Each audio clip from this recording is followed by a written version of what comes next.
Hose master. Hose. ஒரு student கட்டால participate பண்ணுறான் அப்படின்னா அவனுக்கு என்னென்ன எக்யூப்மெண்ட்ஸ் தேவைப்படும் மாஸ்டர்? எக்யூப்மெண்ட்ஸில் நம்மளுக்கு எதுவும் கிடையாதுங்க. கட்டாயமாக யூனிஃபார்ம் இருக்கணும். கராத்தே யூனிஃபார்ம் இந்த மாதிரி ஒயிட் யூனிஃபார்ம் கம்பல்சரி இருக்கணும். வித் வந்து பார்த்திங்க அப்படின்னா 2 பெல்ட்டு. ஒன்று வந்து பார்த்திங்க அப்படின்னா ப்ளூ பெல்ட் ஆவோ அப்படின்னு சொல்லுவோம். இன்னொன்று ரெட் பெல்ட் அக்கா அப்படின்னு சொல்லுவோம். ஸோ கம்பல்சரியாக ஒரு ஸ்டூடெண்ட் வராப்படி அப்படின்னா அவருக்கு யூனிஃபார்ம் இருக்கணும். பெல்ட் வந்து பார்த்திங்க அப்படின்னா 2 பெல்ட் இருக்கணும். ஒரு ரெட் பெல்ட், ஒரு ப்ளூ பெல்ட். ரெண்டும் ஒரே நேரத்தில் கட்டிக்கலாமா அப்படின்னு சொன்னால் கட்ட முடியாது. அவங்களுக்கு சப்போஸ் அவங்க ரெட் சைடு நிற்கிறாங்க அப்படின்னு சொன்னால் அக்கா, அல்லது வந்து பார்த்திங்கன்னா ப்ளூ சைடு பார்ட்டிசிபேஷன் பண்ணுவாங்க அப்படின்னு சொன்னால் அது ஆவோ.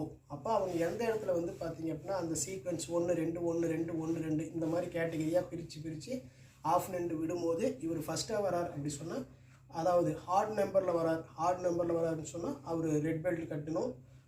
இதே வந்து ஈவன்